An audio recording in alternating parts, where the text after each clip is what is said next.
Diálogo abierto entre lo sacro y lo profano es un encuentro para conversar sobre diversos temas y contribuir en la formación individual de una conciencia crítica. Un empeño de situarnos frente a Dios y en la comunidad para construir responsablemente la historia. Conversamos y compartimos en diálogo abierto entre lo sacro y lo profano. Bienvenidos.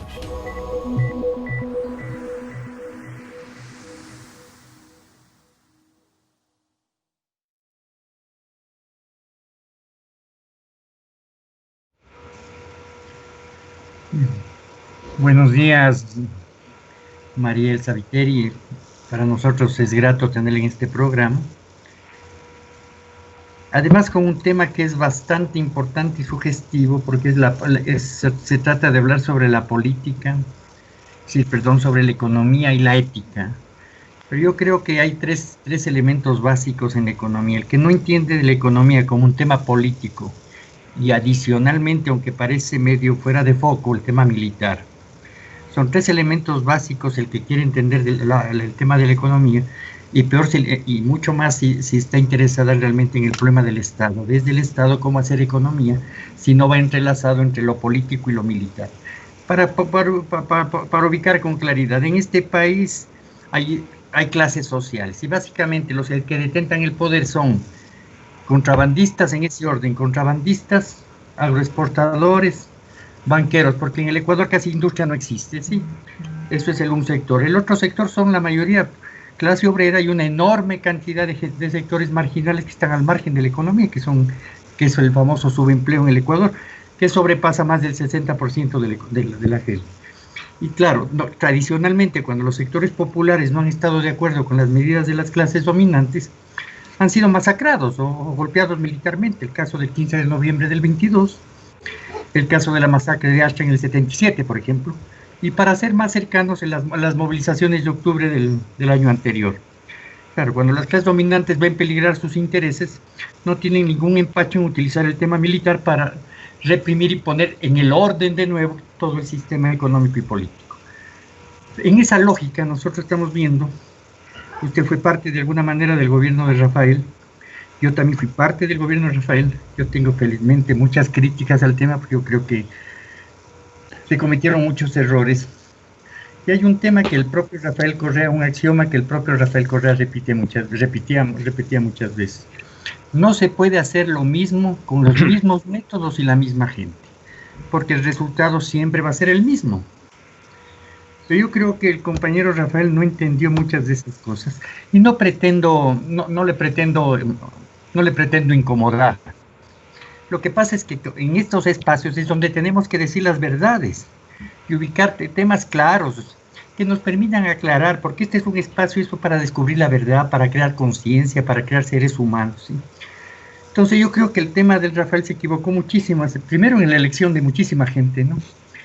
Yo creo que a veces muchas cosas del discurso, al no tener estructura política, al no tener elementos como organización social, quedaron sueltos una cantidad de cosas. O sea, realmente yo no creo que se hicieron políticas públicas. No existe una política pública en agricultura, en industria, no se enfrentó con claridad a sectores sociales como los artesanos, los campesinos. No hay políticas públicas, inclusive en salud, ni en educación. Cierto que se crearon muchísimas infraestructuras.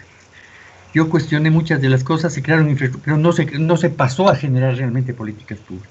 Y también se permitió un dispendio económico a través de un pocotón de gente, claro, en la lógica que dice el compañero Rafael Correa, la alianza entre la izquierda y la derecha. Yo creo que eso fue nefasto en la política pública de los 10 años. ¿Cómo es posible? Usted debe conocerle muy bien a Panchana, por ejemplo.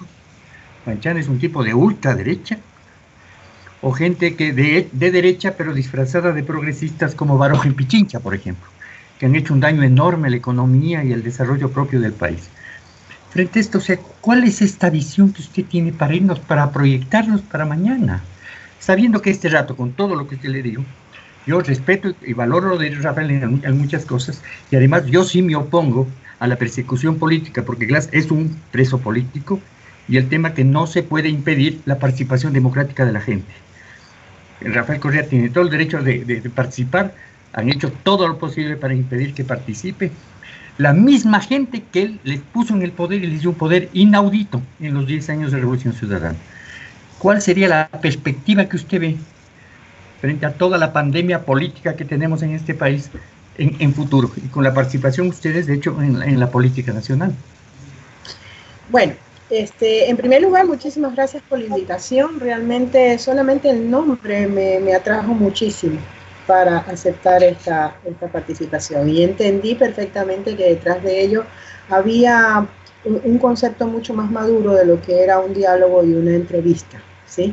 Porque creo que en primer lugar voy a poner eso dentro de lo que usted ha hecho, porque usted ha hecho un resumen importantísimo de todo lo que vivimos en la época pasada, ¿no? Y ha hecho inclusive referencia a ciertos puntos que pueden efectivamente sintetizarse o concluirse de la manera que lo ha concluido, pero también que creo que si vamos a apostar a la verdad absoluta, hay que también poner algunos hechos que condicionan esas conclusiones.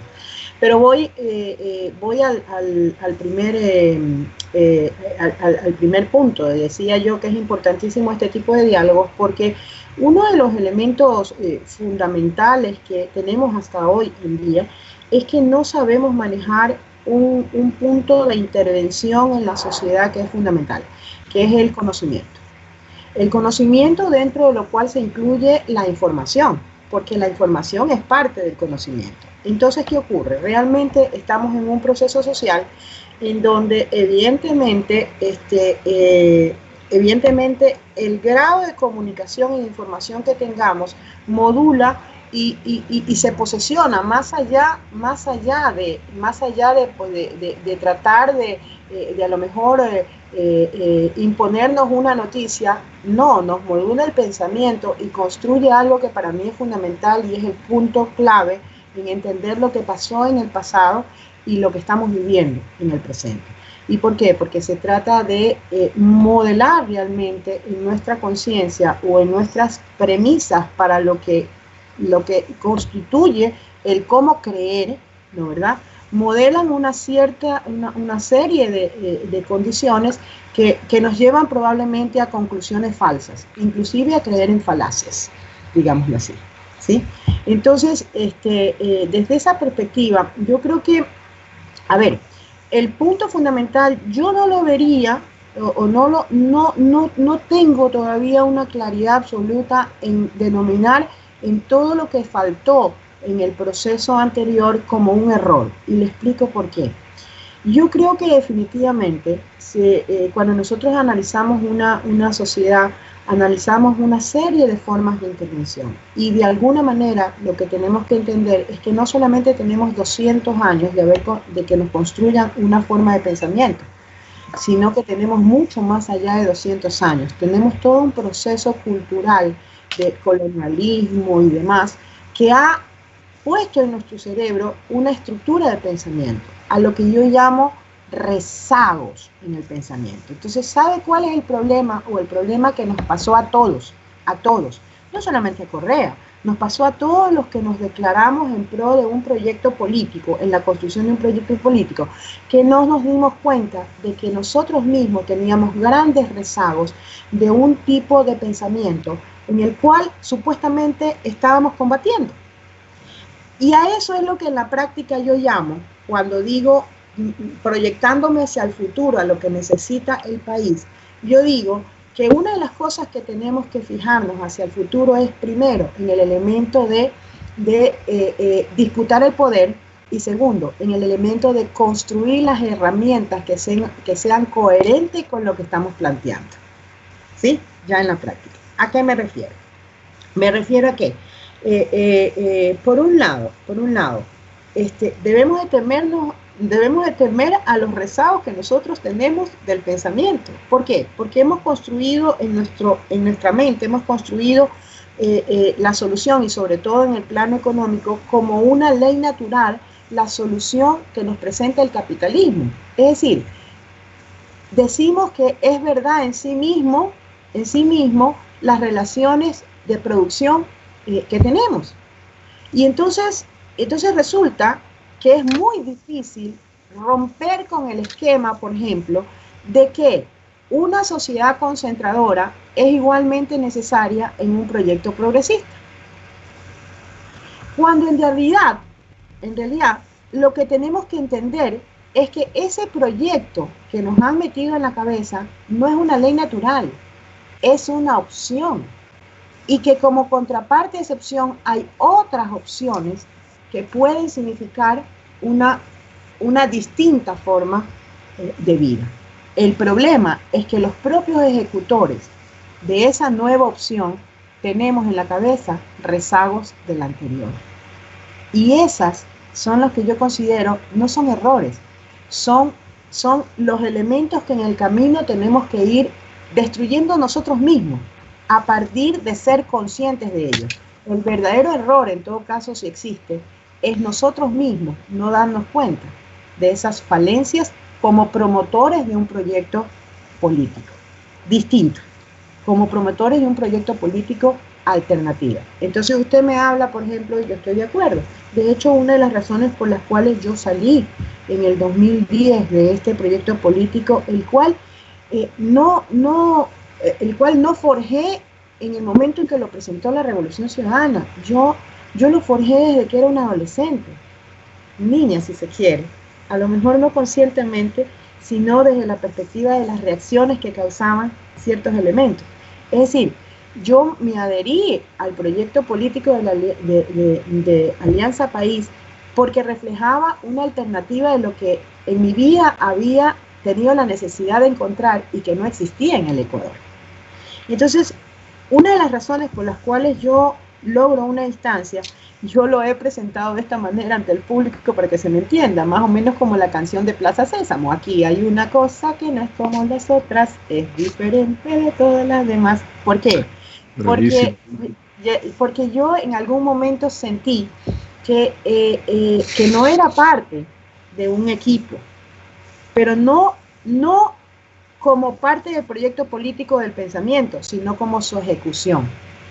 Porque creo que en definitiva, en algún momento, lo que falló en todo caso en el proyecto político, mira, no fue ni siquiera elegir a la gente, ¿sí sabes?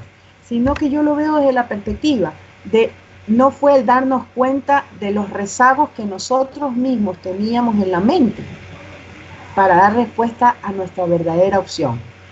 Y destacamos solo lo más evidente o lo más mediático, pero no construimos el fondo. Y entonces hoy, por ejemplo, ¿a qué nos enfrentamos? Nos enfrentamos a una posición en donde no tenemos realmente un apoyo, tenemos un voto duro, pero no tenemos un apoyo de una construcción, de una base social, política, ¿no, verdad?, con un criterio perfectamente establecido. Ayer en la noche revisaba, por ejemplo, uno de los chats en los cuales se discute el tema político y tenía ganas yo de intervenir y decir, de tratar de hacer entender que vamos mucho más allá de una opción electoral y un nombre electoral. Pero realmente me sostuve y me contuve porque entiendo que el problema es un problema de no haber hecho surgir un pensamiento o una verdadera identidad colectiva. Es decir, creo que tal vez la falencia más grande que no construimos fue precisamente entender que el conflicto más importante que tenemos en una sociedad es el conflicto de un ser individual versus a su condición social o colectiva. Lo que realmente no construimos fue pasar del individualismo a la solidaridad, pasando por intermedio de dos cooperativismos, un cooperativismo individualista y un cooperativismo social, que desde mi perspectiva, ¿qué significa? El individualismo es lo que representa en sí mismo el ADN del capitalismo. El cooperativismo individual es aquello que te promueve unirte con la gente, pero simplemente para satisfacer una necesidad específica. El cooperativismo colectivo, digámoslo así, vamos avanzando, es cuando tú entiendes que más allá necesitas forjar un objetivo social, pero llegar a la verdadera solidaridad es entender que tienes que relegar tu individualismo de ser, como ser humano, y entender que primero tienes que lograr esa identidad colectiva para realmente fortalecer tu identidad individual. Entonces, esos temas creo que más bien son los que y producto, yo lo considero, no es producto de un error. Yo lo pongo como error, lo pongo desde la perspectiva de una falta de conocimiento de nosotros mismos como gesteros de un proyecto político distinto. A mí me encanta. O sea, son nuestras propias limitaciones, ¿no? Son nuestras propias limitaciones las que no conocemos. Me encantó su intervención, esta respuesta. Ha comenzado este diálogo abierto, Manuel Pérez, que representa de alguna manera la parte profana. Yo quiero entrar en lo último que usted ha dicho, y me parece que una de las cosas que tenía, que era cojo, con una, digamos así, con una falencia muy importante, fundamental dentro de todo lo que es el proyecto político de Alianza País. Yo lo señalé en mi blog, pero claro, ¿quién va a tener cuidado de un blog de ahí? Así. Es precisamente esto, dos cosas que usted ha señalado, y yo diría esta falencia enorme del secuestro del estudio y del secuestro en la academia. O sea, no existe una academia de desarrollo de ciencias sociales. Lo que usted acaba de mencionar son dos cosas importantísimas. La primera es la configuración de la conciencia individual. O sea, ¿qué es lo que al individuo le ha formado para pensar como piensa, para actuar lo que piensa? ¿Qué está detrás del individuo para hacer lo que hace? ¿Qué es lo que da significado a esa actuación? Si es que tomamos en cuenta, obviamente, al ser humano como un ser significativo. O sea, todas las cosas que hace el ser humano tienen un sentido y un significado. Y el otro, que también depende de las ciencias sociales, es un correcto concepto de cultura, entendiéndolo como un sistema de significados, o sea, el mundo en el que va a vivir, en lo que se va a mover el ser humano. Sin la conceptualización de estas dos cosas, que van a depender de la academia, y yo vuelvo a decir, una academia ecuatoriana que está secuestrada por, ahí digamos, cederíamos el paso al Manuelito, por la derecha, o sea, por un pensamiento colonizado, como usted mismo ha dicho. Estas dos cosas no se toman en cuenta para el desempeño político. Ahora, cuando hablamos de este tema, ética y economía, una relación imposible le hemos puesto, usted parte de una cosa, usted parte de la ética. O sea, usted, un ser humano, va a utilizar una herramienta, que es la economía, para ayudar al ser humano. Estas ideas claves, que están dentro de cualquiera, nos invita a pensar, bueno, ¿qué es lo que los que están operando ahorita en la política y en la economía, qué es lo que tienen en la cabeza? O sea, ¿cuáles son las ideas que rigen su mundo? ¿Qué es ese sistema comprensivo? ¿Qué es ese sistema de comprender el mundo? Por ejemplo, yo no concibo, claro, como de una parte un poco así, digamos, un mal estúpido, porque todo lo que hace el mal es una estupidez. ¿No? O sea, preferir tomar unas decisiones económicas por otras. ¿Motivados por qué? ¿Dónde está la clave? Entonces, parece ser que nuestra respuesta a la pregunta que hemos planteado, sí es posible. O sea, y además, todo movimiento económico tiene detrás una idea que trata de imponer. O sea, está haciendo uso de unos instrumentos, igual que si estuviera utilizando un cuchillo o cualquier otra de las cosas. ¿Qué es lo que tienen en la cabeza los ahora que están con el poder para aplicar una economía en el país? ¿Usted ha hecho este ejercicio?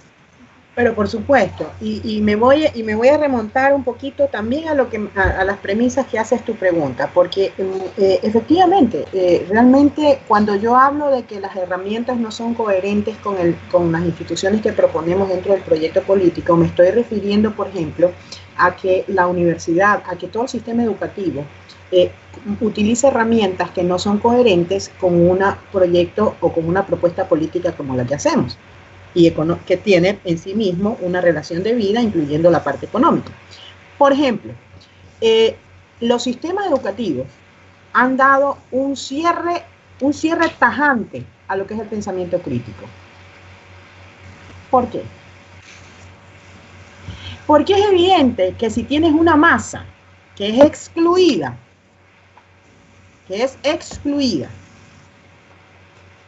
¿tú te imaginas el poder de esa masa con pensamiento crítico? Que es más o menos, fíjate tú lo que pasó después de la Segunda Guerra Mundial con toda la conformación sin llegar al pensamiento crítico, ojo, pero con todo lo que pasó después de la Segunda Guerra Mundial, cuando todo este nuevo orden internacional le dio capacidad de consumo al trabajador a través de ingresos reales. ¿Por qué se lo tuvieron que quitar inmediatamente? Por la tremenda incidencia en las decisiones políticas. Porque tenía poder dentro de la sociedad a través de su ingreso real creciente. Y automáticamente lo convirtieron ya no en un sujeto poseedor de ingresos que podía decidir en la sociedad, sino que lo convirtieron en un sujeto de crédito. Es decir, lo sometieron a las decisiones financieras de tener a alguien que lo pudiera dominar a través del crédito. Lo mismo que han hecho con los países. Entonces, a ver, para poder analizar esto, primero es importante analizar, insisto, lo de herramientas coherentes con proyectos políticos coherentes, porque esto tiene una base política, ¿no? ¿Verdad? Entonces, la primera herramienta que yo, más allá del caudal de conocimientos que hoy en día está a disposición de todo el mundo, es la forma en cómo manejas ese conocimiento, que es básicamente o se basa en la premisa de cuestionamiento, y el cuestionar te lo da el pensamiento crítico. ¿Por qué los sistemas de formación, ojo, no de embrutecimiento o de meterte en la cabeza algo, no, de herramienta de cuestionamiento, no está presente? ¿Por qué es tan importante manejar ese sistema de conocimiento? Obvio. Porque si el pueblo tuviera pensamiento crítico, no la ven nunca. ¿Y quién no la ve? Voy a la respuesta de tu pregunta. No la ve precisamente quienes instituyen un mecanismo en donde la visión es sectorizar a la población. ¿Por qué? Porque lamentablemente la corriente que ha permanecido es la de decir que tienen que haber dominantes y dominados. Y entonces, en todas las facetas de la vida, si tú te pones a ver, hay un dominante y un dominado. Porque la lógica misma del conjunto social lo ha planteado así y lo ha hecho ver como una ley natural. Acuérdate que hasta la propia religión en su momento te decía que tu pago va a estar en la vida eterna y no en la vida de hoy, ¿no, verdad? Entonces vamos a ver.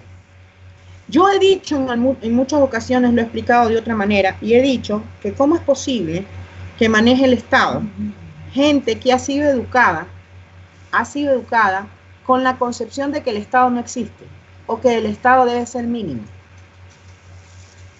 ¿Cómo puedes tú confiar en alguien que no se ha preparado en la lógica del manejo público? Las consecuencias las estamos viviendo. Y las estamos viviendo, ¿por qué? Porque evidentemente, ¿cómo vas a pretender manejar la cosa pública si en tu mente lo único que está es la condición de rentabilidad? Y escúchame, rentabilidad financiera, porque hay la rentabilidad, si tú la mides desde la perspectiva económica, te incluye la financiera, pero te incluye un montón de rentabilidades más, pues. Entonces no es ni siquiera la rentabilidad económica, que sería lo ideal, sino la rentabilidad financiera. Entonces, ¿qué es lo que tenemos en este momento?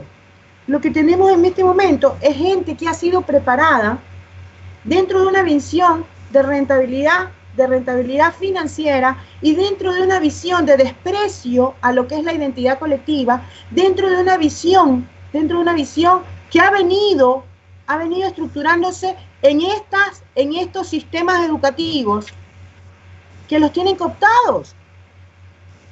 Y precisamente por eso hay que romper esas herramientas. ¿Por qué? Porque, y ahí viene el por qué te decía yo, Manuel, que a lo mejor no debemos verlo como error, debemos de verlo como la incapacidad que tuvimos de tener el tiempo suficiente para cambiar estructuras que necesitan mucho tiempo, muchos recursos y décadas. ¿Por qué? Porque penetrar a romper esa forma de intervención que es el conocimiento es enorme, más aún si tienes un canal como los medios de comunicación que te martillan todo el día.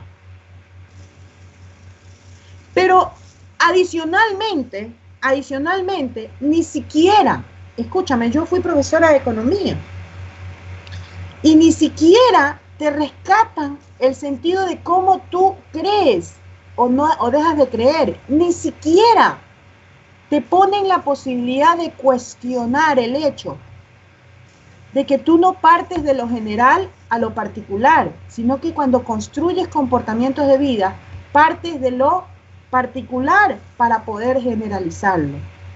Claro, si tú dices, en esa canasta hay manzanas verdes, sacas una manzana y necesariamente tiene que ser verde, pues.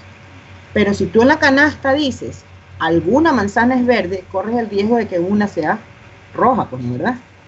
Pero mira cómo te llevan inclusive, desde la perspectiva teórica, a marcarte la imposibilidad de cuestionar.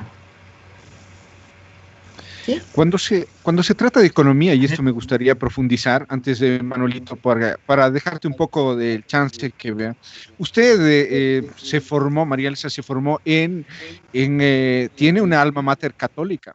Este pensamiento parece ser que no es tan católico como usted está diciendo, pero usted se educó y tiene, de alguna manera, está mostrando ese pensamiento crítico. Lo que pasa es que, a ver, primero, hasta en eso pues nos han ganado, pues. Nos han hecho pensar que los católicos, a ver, mejor te lo voy a explicar de esta manera. Te voy a contar una anécdota. Cuando vino al Ecuador el Papa Juan Pablo II, nos invitaron en el Coliseo Cerrado de Guayaquil, grupos juveniles para poder entablar diálogos y preparaciones y demás. Y fíjate que me tocó nada menos y nada más que la persona que guiaba mi grupo era Fabricio Correa. Y entonces resulta que cuando comenzamos la discusión del Papa, yo levanté mi mano y dije, mira, ¿sabes qué? Yo creo que aquí tenemos que tener claro algo. El Papa es un ser humano. No es enviado divino. Y hay que hacer una diferencia entre la iglesia de los humanos y la iglesia de las escrituras. Empezando porque lo escrito es interpretativo. Y la fe no es algo racional. La fe es algo que sientes o no sientes. Y la interpretación de lo que dice la Biblia te da, para aquellos que creemos en un catolicismo de práctica y de amor, y aquellos que creen que el catolicismo es darse golpes del pecho, comerse una hostia y luego salir a la calle y maltratar a cualquiera. ¿De dónde la niña podía haber sacado semejante idea? Entonces, imagínate. Pero, a ver. El polvorín, pues, ¿no? Sí. El polvorín. Entonces, cuidado. Yo soy creyente. A estas alturas y con los 55 años que tengo, no sé si soy católica. Y lo digo abiertamente. Es algo que todavía yo siento. Yo creo ser católica porque creo que mi interpretación va con la base fundamental que rige el catolicismo, que es el amor. Pero entiendo que el amor, desde mi perspectiva práctica como economista, se traduce de otras maneras. Entonces, para mí, el amor en economía es equidad, pues. Para mí, amor en economía es no desigualdad, pues. Para mí, amor en economía es no exclusión, pues. Pero calcula tú que la mayoría, y escucho y lo declaro, no voy a misa todos los domingos, pero tengo una fe enorme.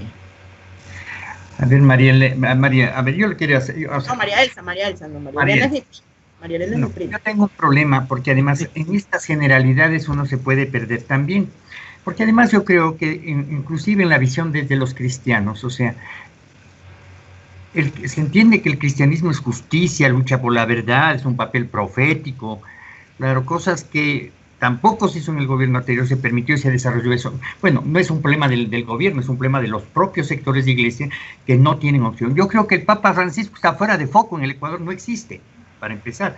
Aquí los únicos cristianos son el Partido Social Cristiano, ahora ruptura de los 25 con la nueva Bolsonaro, que habla de cristianismo, el nuevo presidente y el señor Moreno. No hay más. Aquí no hay cristiano. Porque yo tampoco veo un testimonio cristiano alternativo, o sea, realmente un problema de fe, de compromiso histórico con los pobres para cambiar este mundo.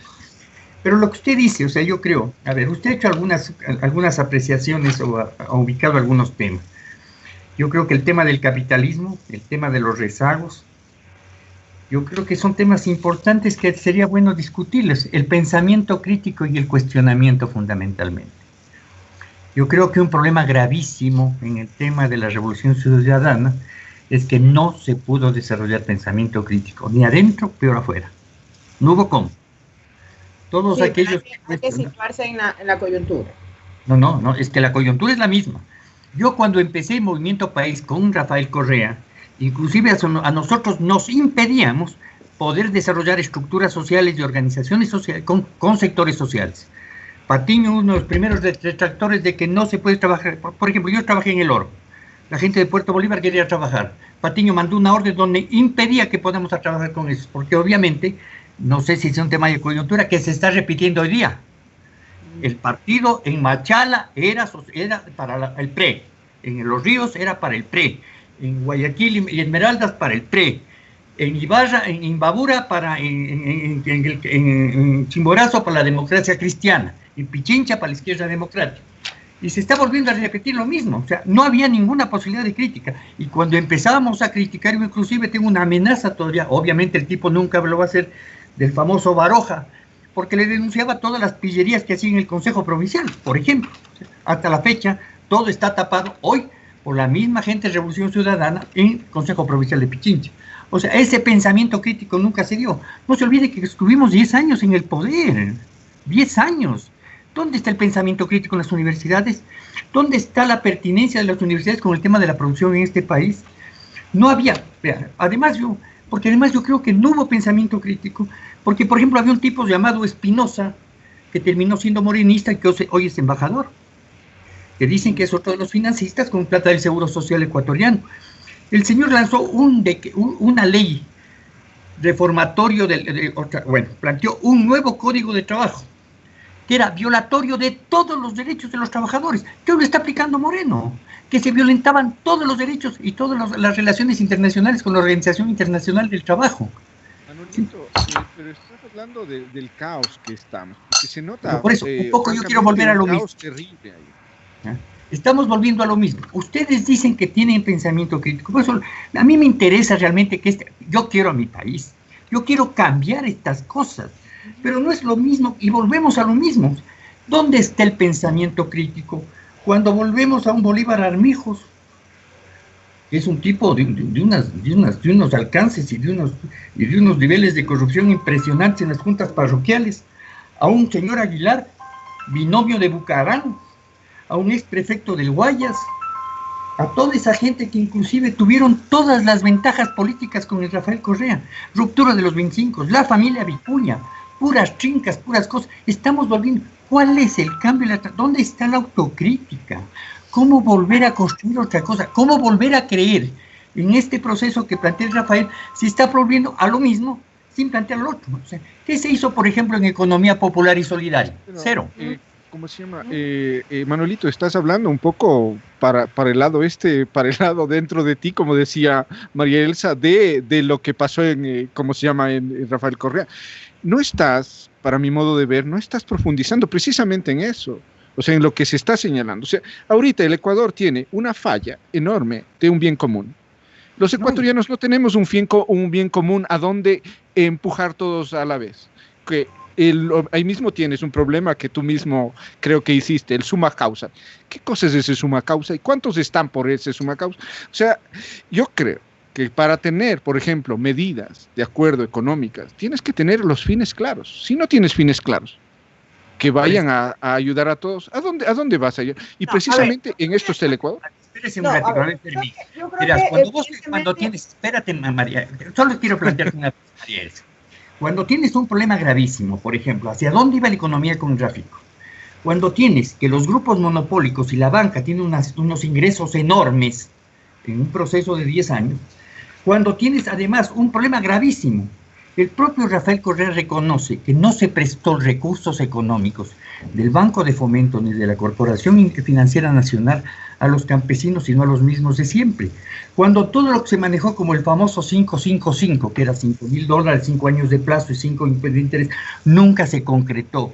Cuando tienes leyes antiobreras para destruir a la clase obrera, cuando tienes leyes que limitan al trabajador a que tenga utilidades, cuando golpeas un pocotón de intereses de los trabajadores y beneficias a la clase dominante, no se está. Lo que hizo Moreno no es aprovecharse de eso para dar un golpe, ahora sí, mortal a los sectores populares, aprovechándose de lo mismo que hizo Rafael Correa. No, yo no lo plantearía así. No, espérate, yo no lo plantearía así, y déjame decirte que yo tendría muchas razones para poder tomar a lo mejor la misma actitud que tú estás tomando. Tendría muchísimas razones. Y de hecho yo me separé o me alejé un poco en el 2010. Y no voy a llevar al plano personal, pero yo tendría muchísimas razones para desfogar o emanar, digámoslo así, emanar una serie de rencores, digámoslo así.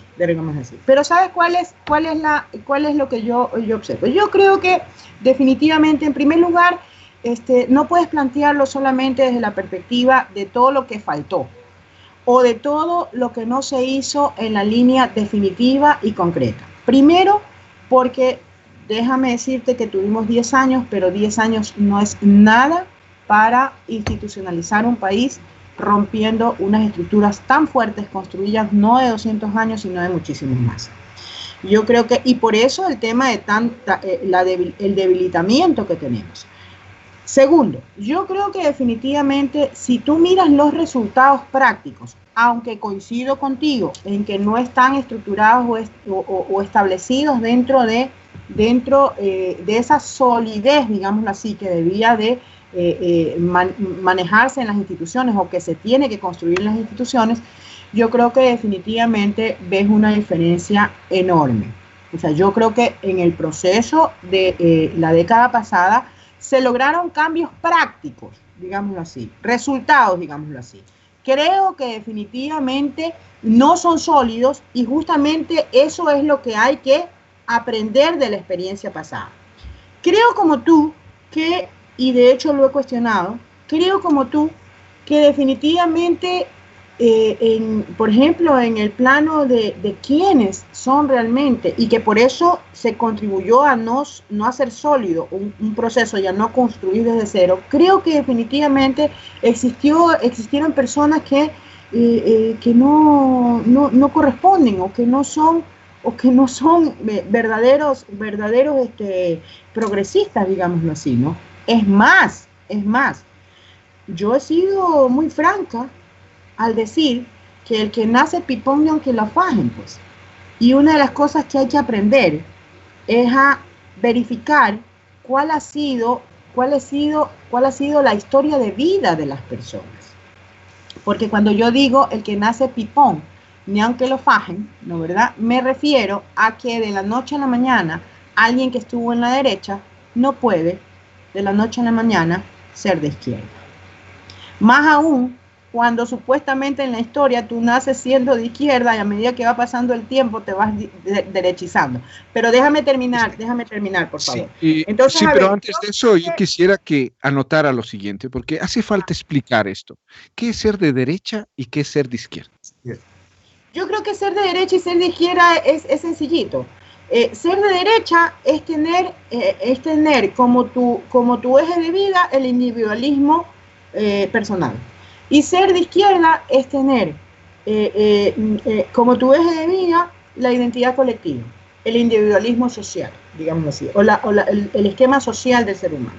Eso para mí es, yo no me sujeto a teorías ni nada. Para mí es la forma en cómo tú enfrentas la vida. Si para ti lo importante es tu bienestar personal, tus ideas personales, vistos desde la perspectiva personal, sin importarte el resto, o si lo ves desde la perspectiva de que tienes conciencia de que el bienestar colectivo es el que genera tu bienestar personal, por así decirlo de alguna manera. Pero bueno, siguiendo con el tema, yo creo que definitivamente, mira, no es que no exista el pensamiento crítico, creo que es muy pobre el pensamiento crítico. Creo, y me voy por el tema del rezago, creo que definitivamente no estamos educados y no estamos en la práctica de permanentemente hacer el pensamiento crítico.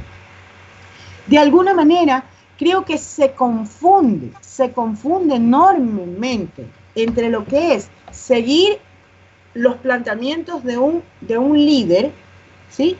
Porque no se tiene conciencia de lo que es ser un líder, ¿sí? Entonces, de alguna manera, creo que eso, en ese sentido, yo te doy toda la razón, y lo he dicho desde el primer momento, cuando hemos comenzado este evento. Creo que más bien la falencia estuvo en no construir desde la perspectiva de la base poblacional una conciencia de lo que yo creo que tiene un gran poder el pueblo. El pueblo para mí tiene un poder inmenso en dos aspectos que son excluyentes: el poder del límite y el poder del apoyo. El poder del límite cuando las demandas no están siendo cumplidas, y el poder del apoyo cuando, a pesar de que no te convoquen, si las demandas están siendo cumplidas, hay que estar presentes. ¿Y por qué te digo que me parece que esa parte no se construyó? Porque se fomentó el hecho de que tú estás en la perspectiva política por el beneficio individual, no por el beneficio colectivo. Y esa es la razón por la cual, en la medida en que un gobierno necesita que se le exprese contundentemente y permanentemente su apoyo desde la perspectiva de que estás cumpliendo con sus demandas, no se construyó. Y solamente en el Ecuador salimos a decir estamos presentes cuando tenemos que protestar por algo específico. Creo, insisto, a mí me parece que este proceso es un proceso muy largo. No se trata de 10 años. O sea, este es un proceso muy largo y es un proceso que tiene que ser construido desde la perspectiva de creer con razones. Yo no creo que la creencia surge de la imposición. Yo creo que definitivamente la creencia surge de tu propio convencimiento. Y me parece que la coyuntura, el momento del pasado nos llevaba, y estoy en tu línea, yo siempre dije que el primer momento está bien que hagas un cambio de orden cuantitativo porque no había nada en donde sostenerse, pero que era imprescindible pasar a lo cualitativo. ¿A qué me refiero? Me parece que era imprescindible tener escuelas donde impartir educación, ¿sí? Pero una vez que las tuvimos, debimos haber ido a un proceso de restauración, a un proceso de reconversión en lo que es el plan educativo. Si tú me preguntas a mí, en mi verdad, porque aquí acuérdense que las verdades son relativas, en mi verdad, creo que 10 años es muy poco para poder llegar a la solidez, entendiéndose que por eso era tan fundamental que sigamos en el proyecto político y que desde el 2017 para acá, yo sí creo que el problema fue la traición. el problema fue la traición.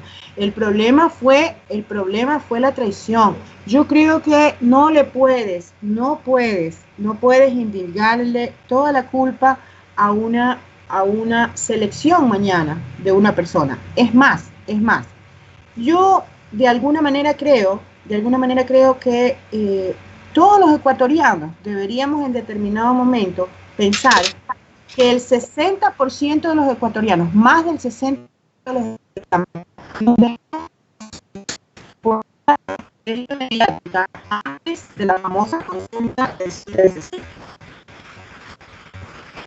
Yo creo que más del 60% de los ecuatorianos no tienen la capacidad de la mente. Y al igual que tú, yo no puedo meter manos en el fuego por lo que hizo o no hizo efectivamente. Existe clarísimo. Es que él no debería estar preso por la prueba que ha presentado.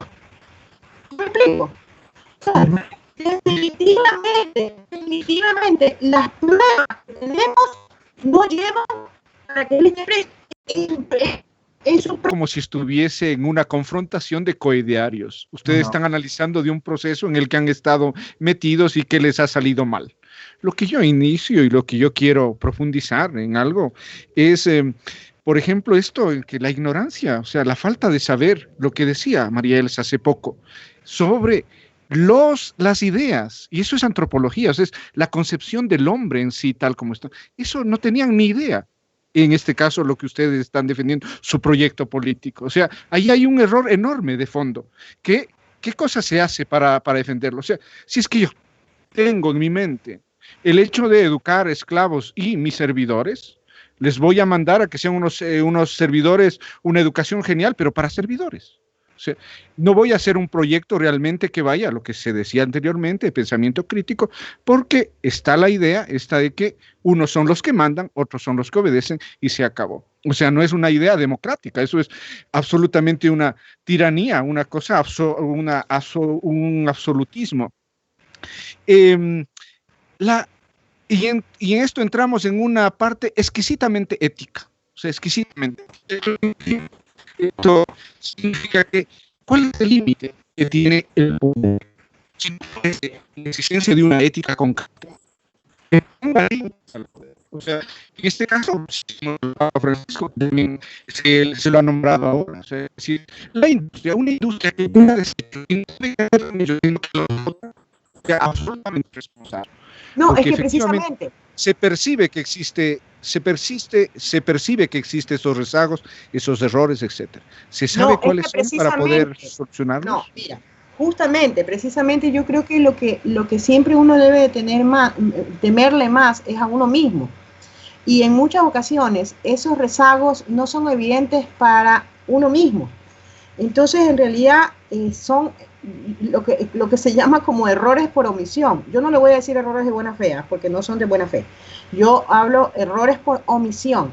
¿Por qué? Porque justamente es a donde hace falta el tema del cuestionamiento a uno mismo. A veces, en muchas ocasiones creo que el problema surge precisamente por encontrar, y por eso insisto en que uno debe temerse más a uno mismo, digamos, a las limitaciones de María Elsa, yo quiero aquí hacer un paréntesis, pero tú has comenzado con una bellísima cosa, Plaza Sésamo. Una de estas cosas no es como las otras. O sea, eso significa que estás hablando de un pobre diablo o de unos pobres diablos que solamente tienen una sola idea, que no han sido capaces de saber que una de estas cosas no es como las otras. No significa que hay cuatro probabilidades, no. Significa que yo no estoy ajustada a cuatro pensamientos, o a tres pensamientos distintos. Y por eso, al no tener yo la posibilidad de hacerlo en conjunto, decidí dar un paso al costado. ¿Por qué? Porque yo creo que lo peor que puede pasar es que tengas conflictos. Ya tienes los conflictos en la sociedad, que traigan los conflictos, cuando tienes que reconocer que a lo mejor tu visión no es la correcta. Y entonces lo que tú tienes que más bien es dar la facilidad para que, si lo importante es conseguir el objetivo, el camino, mientras sea ético, mientras no cruces las líneas que debes de cruzar, las encuentres. O sea, lo encuentres. Entonces, yo creo que eso más bien es una madurez en términos precisamente de decir, a ver, yo creo que no conjugo con esto, ¿no? ¿Verdad? Ahora, si yo hubiera tenido en mis manos las pruebas de que se estaba cruzando la parte que dañaba mi esencialidad, ¿no? Mi esencia, tenlo por seguro que yo lo hubiera dicho. ¿Cómo lo hice después, pues? Con este gobierno. Entonces, el problema es ese. El problema es que, lamentablemente, una cosa es ya cuando se han concretado los resultados. Yo puedo decirte que yo no comparto con muchas decisiones del gobierno pasado en su forma, no en su objetivo. Y por eso es que cuestioné siempre el hecho y dije, el fin no justifica los medios. A ver, María, permítame a mí un ratito. A ver, usted plantea yo creo que estoy de acuerdo con lo que dice el Fermín. Aquí es un tema de ética, de concepción. Cuando uno propone un proyecto de cambio y transformación, pero no es posible hacer un proyecto de cambio y transformación, lo que usted dice, los famosos rezagos. ¿Cómo es posible que alguien quiera hacer un proyecto revolucionario y tiene al 99,9% en el gobierno? O sea, uno dice, los socialcristianos donde empezaron a ser solidarios, los del PRE empezaron a ser solidarios, además todos estos nacen en un proyecto, entre comillas, anticomunista, que es antipopular. Todos estos nacen en esa lógica. No se olvide que la democracia cristiana es un partido neofacho. Los socialcristianos nacen aquí en la lucha antipopular. Entonces, si yo tengo un proyecto de cambio y transformación ético, no me alío con la derecha, pues. Lo que está pasando, o sea, usted dice que hay que ser críticos, ¿sí? O sea, se habla de la lucha contra el capitalismo, se entiende que en la propuesta que nosotros teníamos un proyecto democrático, un proyecto de transformación. Se trabaja exclusivamente con la derecha y se generan procesos absolutamente antidemocráticos. Todos los candidatos, la mayoría de candidatos a las asambleas y a los puestos de elección popular son puestos a dedo en los 10 años de Revolución Ciudadana. Todos. Tanto es así que hoy tenemos la mayoría de asambleístas, inclusive la señora Cabezas, que tuvo que ir donde Correa para que Correa le ponga en el cargo. O sea, así es fácil. ¿Sí? Esta gente sin Correa no hubiera llegado ni siquiera a ser portero de bar, portero de escuela. No, porque no tiene ninguna capacidad. Es el palanqueo, es el tema clientelar, antidemocrático el que primó. No tenemos, o sea, se trabaja con la derecha. Y lo grave del tema es que no hay la crítica que usted dice. ¿De cuándo acá el señor ex prefecto de la provincia, ex Bucarán, ex PRE, un tipo que además está cuestionado inclusive por su gestión, ahora ya resulta revolucionario y está otra vez con ustedes? El señor Aguilar, ex PRE, otra vez sigue en la misma vaina. O sea, toda la derecha. Yo me acuerdo del señor Vicuña, tenía varios libros a favor de Correa. Apenas tuvo la oportunidad, le tiraron por lo mínimo que sea, con ventilador al compañero Correa, porque su hija iba a ser oportunistas y gente de derecha. Ruptura de los 25, uno se pone a leer el currículum vitae de la señora María Paula Romo y del otro tipo ¿Cuándo empezaron su vida política? Con Rafael Correa, no eran nadie antes, nadie. Él promocionó. Entonces, claro, para hacer la revolución, por lo menos, yo no creo que haya habido revolución, por lo menos el intento de que nosotros pensábamos esto de un proyecto democrático, aquí había que buscar gente democrática para transformar. Y después de haber tenido un fracaso, porque lo que hoy pasa es el resultado de estos 10 años anteriores. No tuvimos organización, no tuvimos democracia, y además se hizo campaña por esta gente que hoy nos gobierna. Entonces, y volvemos a cometer los mismos errores. Bueno, pero a ver, sí, hagamos... Antes de Marielsa, antes de terminar, yo quisiera añadir algo a lo que ha dicho Manuelito. Dicho, estos no eran nada antes sin Correa. Yo quisiera decir, ¿y son algo ahora? son algo ahora, porque este problema nos lleva a la parte ética. En el fondo, hay prótesis para todo. Ahora, pueden darme una prótesis para la mano, para el brazo. Para una persona que realmente busque humanidad, no existe prótesis. O sea, son algo ahora. Son algo porque están deteniendo un poder, pero ¿son qué son? Son el poder. Después que pase bueno, eso, ¿qué será? A ver, pero yo quisiera aquí hacer una división porque yo creo que es fundamental no mezclar el pasado con el presente. No hay que mezclarlo. Déjeme terminar y le voy a explicar por qué. Déjeme terminar. Yo, mire, calladita escucho todo, ¿no? Ahora me escuchan a mí, ya. Yo creo que no hay que mezclar el pasado con el presente. En primer lugar, en el pasado, yo estoy de acuerdo y lo he reconocido. Creo que definitivamente la Revolución Ciudadana llegó sin una necesidad de cuadros importantes para manejar todo lo que fue el proyecto político. Y me parece que esa es una de las razones por las cuales de alguna manera se cayó. Amén de que efectivamente la forma de hacer política, en los rezagos que tenemos, todavía manejaba unos tipos de negociaciones que en algunos casos yo particularmente creo que no son negociaciones sino transacciones. Yo particularmente. Es una opinión personal, ¿sí? De hecho, me valió que en muchas ocasiones me dijeran que yo era técnica y no política y que por eso no podía opinar. Y mi respuesta fue que yo era más política. Lo que pasa es que yo tenía una forma distinta de ver la política, ¿sí? Y que mi definición de política era distinta, ¿sí? Entonces, a ver, eso creo que en el pasado, están los resultados, están las consecuencias, como lo querramos ver, ¿no verdad? Como lo querramos ver. Insisto, creo que se tiene que juzgar en la coyuntura y con los hechos, así como una obra literaria se juzga en el entorno histórico en que se produce. Entonces yo creo que no es cuestión de flagelarnos, es cuestión de ser autocríticos y de reconocernos. Cuidado, pasamos el límite del autoflagelamiento, que no creo que corresponda.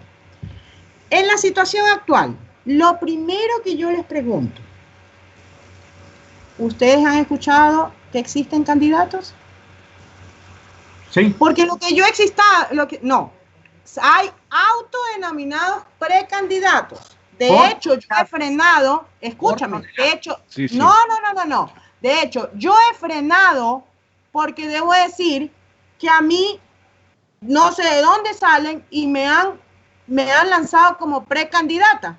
Y yo lo primero que he dicho es que yo no estoy en campaña política y que además considero que en este momento, lo que necesitamos es analizar perfiles para ver lo que se nos viene en la importancia que tenemos que ver en el futuro que se nos viene. Y entonces sí, buscar los nombres más adecuados. Y he dicho que como no va a haber ninguna persona que sea perfecta y que cale perfecto para lo que se nos viene, es donde toma la importancia no solamente el binomio, sino el conjunto de personas que tienen que rodear, porque tienen que dar respuesta a las necesidades que hoy tenemos, incluyendo aquellas experiencias del pasado que tenemos que observar, Manuel, y que son inevitables observar. Entonces, mira cuál ha sido mi planteamiento. Hasta el momento no existe ninguna candidata. Entonces me dirás, sí, pero están detrás y todos sabemos cómo se lleva, que ni sé qué, ni sé cuánto. Yo la pregunta que hago es la siguiente. El momento en que vivimos es un momento de igual condición que en el 2007 o es un momento distinto. Yo personalmente creo, con el dolor de mi alma, que los momentos son completamente distintos. Porque el momento que vamos a enfrentar es un momento que tenemos que salvar el pellejo, salvar la vida. Ahora, si tú me preguntas si salvar la vida te da el salvoconducto o la patente de corso para hacer barbaridades, no, definitivamente no. Y creo que el planteamiento de salvar la vida no puede desaprovechar el tema de sentar, aunque sea el granito de arena, de un proyecto político democrático para el pueblo y demás. Por ejemplo, hablando ya de toma de decisiones concretas de política, yo creo que salvar la vida es necesariamente generar empleos. Entonces, el siguiente planteamiento no puede obviar, tirarse abajo todos los errores y las omisiones, y yo lo he dicho y lo he planteado, no solamente de los 3 últimos gobiernos, sino ¿sabes desde dónde? Desde nuestro principal problema a nivel económico, que fue la crisis bancaria del 99. Es más, el compañero José Agualzaca me llamó para que por favor lo acompañara y lo apoyara en una ley. Y mi primer comentario a él ha sido, querido Pepe, el tema no es plantear la solución a esta situación actual de la pandemia o a esta situación de los 3 años. Es avanzar a todas las omisiones, por lo menos desde 1999. ¿Qué te quiero decir con esto? Y permíteme.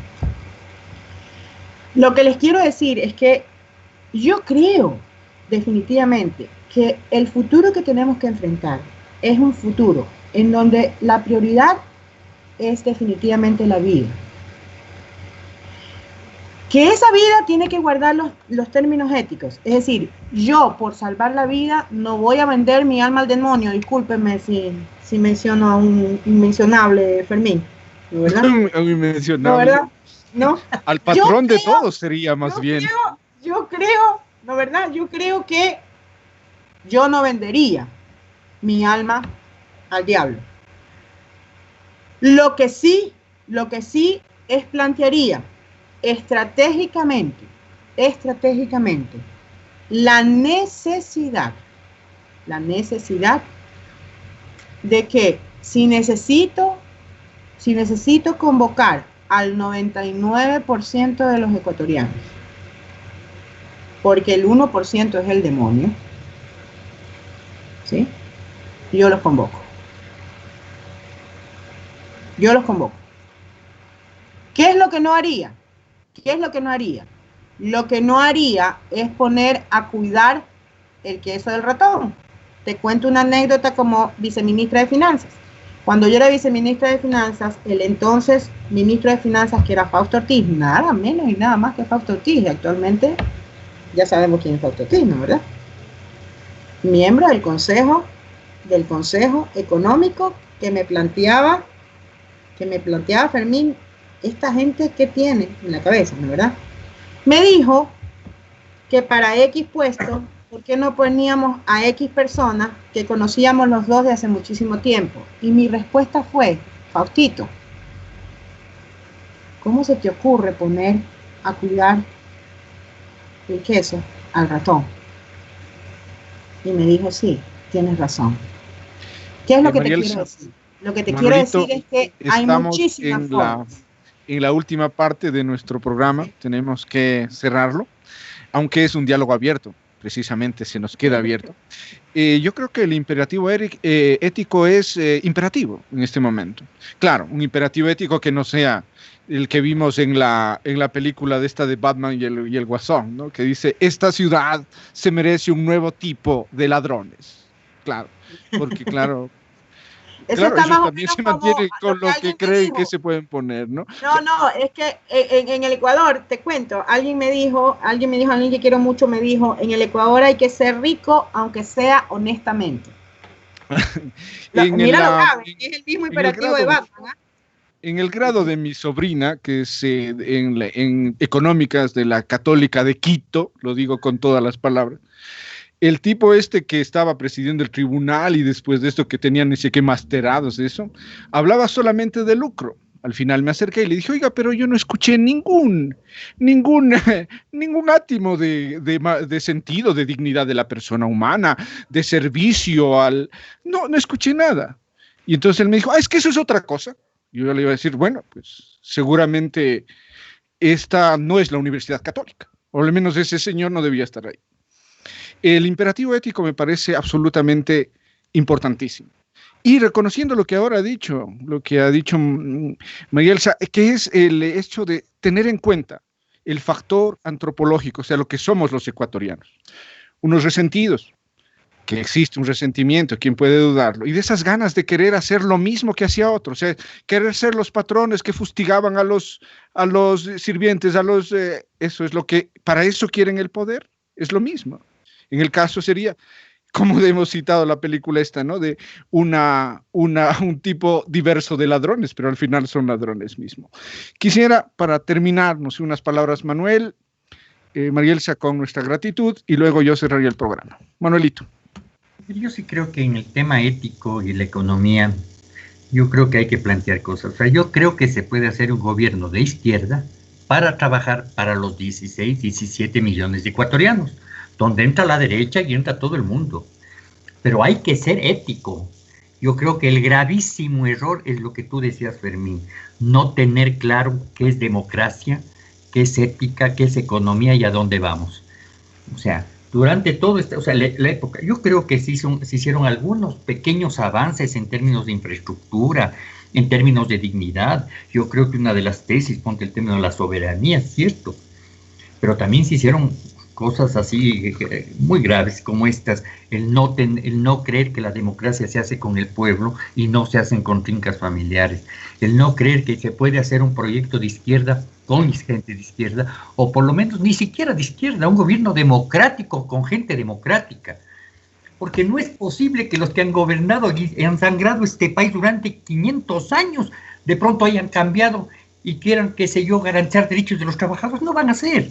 La primera pandemia, el primer problema es la destrucción inclusive de los derechos más elementales del trabajador, el derecho de organización y el derecho a su salario y el derecho a su vida, ¿no? Porque la organización la destruyeron desde hace muchísimos años atrás, desde el gobierno anterior. Lo mismo, estos son esclavistas, esto es lo que quieren es asalariados, y peor, quieren animales que a su servicio, no quieren seres humanos, no construyen seres humanos, con los que menos por ética y por solidaridad se puede hacer alianzas con la derecha. Aquí hay millones de gente progresista, y si no, la incapacidad, ¿por qué no se crearon en 10 años por lo menos espacios de democracia y participación social y se crearon nuevos elementos, nuevos jóvenes? Manuelito, pero tú cuando te refieres a la derecha, me parece que, claro, es un poco ofender también a los pensamientos al pensamiento clásico de derecha. O sea, es decir, si es que estás manejando manejando un ladrón, como nos decía, por más que sea de izquierda o que sea de derecha, pues. No, yo creo que los peores son los que se dicen de izquierda y roban. Ellos son los peores. Aquí hay gente que se dice de izquierda y son peores que la derecha, porque esta famosa izquierda ecuatoriana lo único que ha hecho es asaltar y hacer pedazos y destruir la organización. Ahí tenemos un famoso Enrique Ayala Mora, para decir un caso. Lo que yo sí digo, yo no digo que hay pensamiento, además yo creo que hay gente de derecha con la que puedes debatir, puedes construir país, pero esta derecha de este país es una derecha además que nunca ha generado ni pensamiento, ni industria, ni nada, vive del contrabando, de la especulación, vive del trabajo brutal, de la esclavitud de la gente, porque tampoco hemos generado un pensamiento serio de izquierda donde se pueda hacer, por ejemplo, que estamos haciendo ahora, debatir. ¿Cuándo se ha debatido hace 10 años? No había cómo debatir. Pues ahora nosotros desde hace rato empezado a debatir con muchísima gente, porque yo sí creo que se puede construir un país diferente, los que queremos este país. ¿Nos van a cortar, Manuelito? Podemos construir una cosa diferente. Yo no he hablado. Ya, sí, María Elsa, por favor. Y le agradezco mucho, María Elsa. Gracias a ustedes. No, gracias a ustedes, en primer lugar, gracias a ustedes por permitirlo, ¿no? Yo creo que, en primer lugar, hay que entender que la ética está presente en todas y cada una de las relaciones humanas y sociales, ¿no? ¿Verdad? El tema es que en la parte económica es un tema que golpea fundamentalmente. Creo que definitivamente hay que observar que la ética no es un tema de corte derecha o izquierda, es un tema de humano, es un tema más allá de la tendencia que uno pueda tener. Y de hecho, si uno revisa, fíjate tú que en el tema, por ejemplo, en el manejo empresarial, te dicen, bueno, pero es que es empresario. No, si el hecho de ser empresarios no quita que no tenga una función social. Es la tendenciosidad la que ha dañado precisamente el ser alguien de tendencia a la derecha. Yo estoy de acuerdo con Manuel y creo que justamente eso es lo que nos lleva o el planteamiento a futuro. Yo creo que el tema, la coyuntura actual está precisamente en sentarse y en dialogar y en cuestionar y en debatir los que somos demócratas. Los que somos demócratas, más allá de la tendencia. Que el momento actual nos lleva a un planteamiento democrático. Ahora, creo que también hay que hacer una fuerte reflexión al lado de mi tendencia. Yo creo que es importantísimo construir un conocimiento no solamente como el que yo llamo de cafetín, de discusión de cafetín. Yo creo que ¿sabes cuál ha sido uno de los gravísimos errores de la tendencia progresista a la cual me debo? Es que hemos pretendido cambiar el mundo desde el debate, sin aprender lo que es hacer. En ese sentido, creo que precisamente mañana comandar una sociedad, hacer un proyecto político necesita del pensamiento y de la praxis. Y como yo alguna vez le decía a un grupo de organizaciones, le decía yo, ¿qué hago mañana yo? ¿Qué hago mañana yo? Y ahí meto pues a la educación y a las universidades y todo. ¿Qué hago mañana yo con poner en la práctica la banca de desarrollo, cambiar el Ban Ecuador, si no tengo técnicos financieros que respondan a una tendencia social? Lo que le pasa a usted al haber ido al grado de su sobrina en economía. Y para manejar y construir un proyecto, sobre todo desde la perspectiva de la implantación de la política pública, necesitas gente, no solamente de cuestionamiento, sino de acción y de práctica.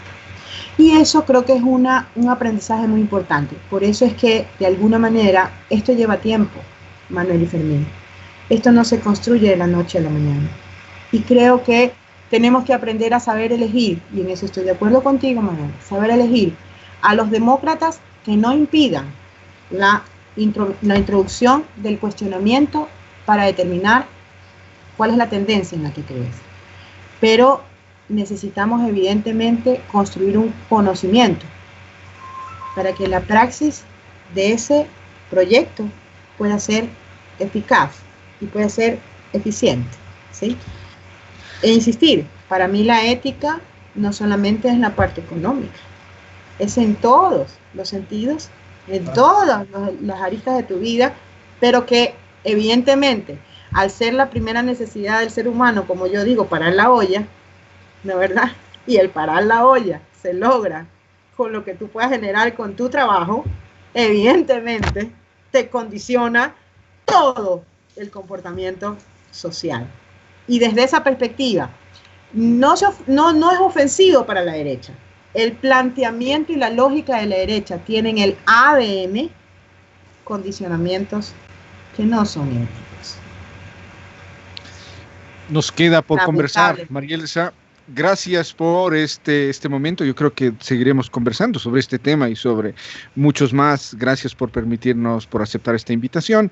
Yo quiero también finalizar con esto del respeto a la importancia de la palabra propia. Y como quisiéramos que al final, no creo que se pueda, porque no existen las condiciones como se han visto en estas intervenciones, pero cómo sería interesante tener un gobierno que salga no de el Mesías Redentor, sino de un proceso comunitario, de un proceso de bases, donde cada uno pueda expresar su palabra y, obviamente, que esa palabra sea respetada. Muchas gracias, Manuel. María Elsa, quedamos en deuda. Gracias por estar con nosotros en diálogo abierto entre lo sacro y lo profano. No, Fermín, yo no soy de las que soy acreedor de nada. Yo estoy alejado del mercado especulativo. Para mí ha sido un placer, no quedan en deuda. Hemos ganado mutuamente. Muchísimas gracias. Un abrazo. Un abrazo. Quienes hacemos diálogo abierto entre lo sacro y lo profano, agradecemos su atención.